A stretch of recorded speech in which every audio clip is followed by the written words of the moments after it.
Welcome back to my YouTube channel. आज की video में फ़िज़िक्स का चैप्टर नंबर 7 ऑसिलेशन स्टार्ट करेंगे।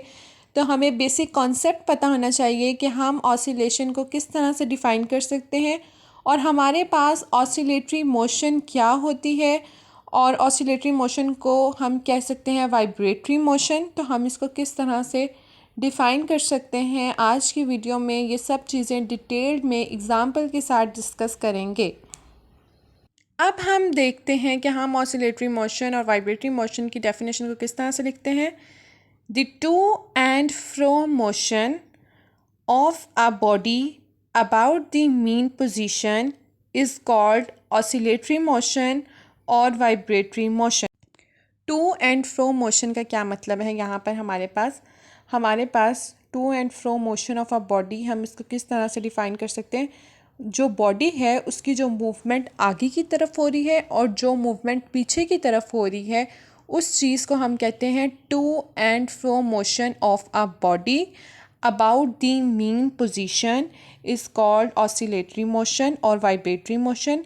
हम इस चीज़ को डिटेल में 4 एग्जांपल्स के थ्रू ऑब्ज़र्व करेंगे कि हम किस तरह से ऑसिलेटरी मोशन की एग्जांपल्स को देख रहे हैं। तो इसकी जो फर्स्ट एग्जांपल है वो हमारे पास है motion of a mass suspended from a spring.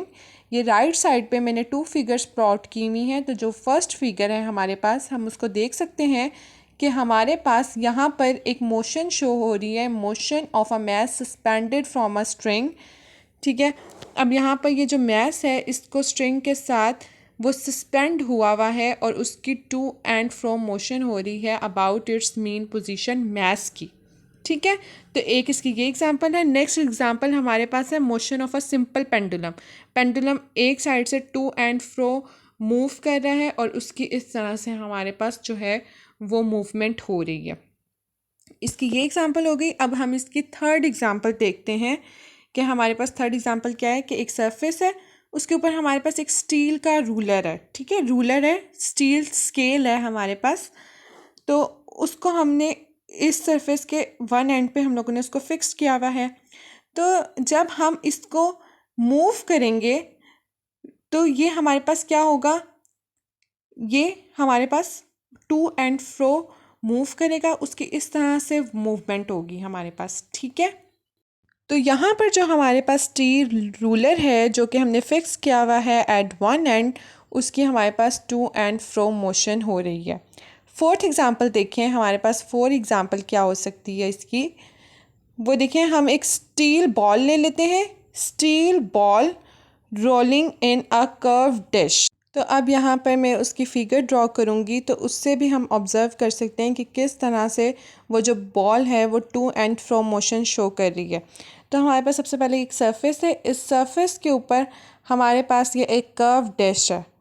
ठीक है, इस तरह से, और इसके ऊपर कुछ इस तरह से जो बॉल है वो पहले फर्स्ट एंड पे पड़ी हुई थी और कर्व्ड होने की वजह से सरफेस वो टू एंड फ्रो मूव कर रही है। ठीक है, तो इस तरह से यहाँ पर हमारे पास to and fro motion show हो रही है बॉल की अबाउट दी मीन पोजीशन। अब मैंने 4 एग्जांपल्स के थ्रू ये कॉन्सेप्ट आप लोगों को क्लियर कर दिया है। अगर फिर भी कोई कन्फ्यूजन रह गई हो तो आप लोग मुझसे कमेंट्स करके पूछ सकते हैं। यहाँ पर एक बहुत ही इंपॉर्टेंट कॉन्सेप्ट है हमारे पास, नोट कर लें इसको, कि जो वाइब्रेटिंग बॉडीज़ होती हैं वो वेव्स को प्रोड्यूस करती हैं। इसको हम एग्जांपल के थ्रू भी देख सकते हैं कि हमारे पास जो वाइब्रेटिंग स्ट्रिंग है वायलिन का, वो साउंड वेव्स को प्रोड्यूस करता है। तो ये बात अपने नोट्स में आप लोग मेंशन कर लें कि आप लोगों ने इस बात को लिखना किस तरह से है, स्टेप बाय स्टेप। तो सबसे पहले आप लोगों ने लिखना है, डेफिनेशन लिख ली, उसके बाद आप लोगों ने लिखना है कि vibratory bodies produce waves. For example, a vibrating string of a violin produces sound wave। तो इस तरह से ये चीज़ यहाँ पे क्लियर हो जाएगी कि हमारे पास जो वाइब्रेटिंग स्किन है वायलिन का, स्ट्रिंग है, वो हमारे पास प्रोड्यूस करते हैं साउंड वेव्स को। तो ये हमारे पास किस तरह से जो वाइब्रेटरी बॉडीज़ हैं वो वेव्स को प्रोड्यूस कर रही होती हैं। तो ये कॉन्सेप्ट हमारे पास यहाँ पर क्लियर हो जाता है। तो अब हम लोग बात करते हैं हमारे पास पीरियोडिक मोशन की। तो पीरियोडिक मोशन वाइब्रेटरी मोशन की टाइप है। तो अगर ये भी क्वेश्चन शॉर्ट क्वेश्चन में पूछा जा सकता है कि पीरियोडिक मोशन को हम किस तरह से डिफ़ाइन कर सकते हैं, तो शॉर्ट क्वेश्चन के पॉइंट ऑफ व्यू से आप लोगों को पता होना चाहिए कि what is periodic motion. So basically this is a type of vibratory motion, और इसको हम किस तरह से डिफ़ाइन कर सकते हैं, अब इसकी डेफिनेशन की तरफ चलते हैं। तो in this type of vibratory motion the body repeats it's motion after equal intervals of time. For example body हमारे पास मूव कर रही है, तो इक्वल इंटरवल ऑफ टाइम के बाद जब एक स्पेसिफिक इंटरवल का जो टाइम है वो गुज़र जाएगा, तो वो दोबारा से अपना सेम बिहेवियर जो है वो रिपीट करेगी। तो ऐसे बिहेवियर को, ऐसे मूवमेंट को हम कहते हैं कि पीरियोडिक मोशन में ये जो बॉडी है ये मूव कर रही है। तो वाइब्रेटरी मोशन की ये टाइप है, और इसकी बेसिकली यही डेफिनेशन है कि the body repeats it's motion after equal intervals of time. हम इसको इस तरह से डिफ़ाइन कर सकते हैं। तो ये भी बहुत ही बेसिक कॉन्सेप्ट था। नेक्स्ट वीडियो में हम नेक्स्ट टॉपिक की तरफ मूव करेंगे।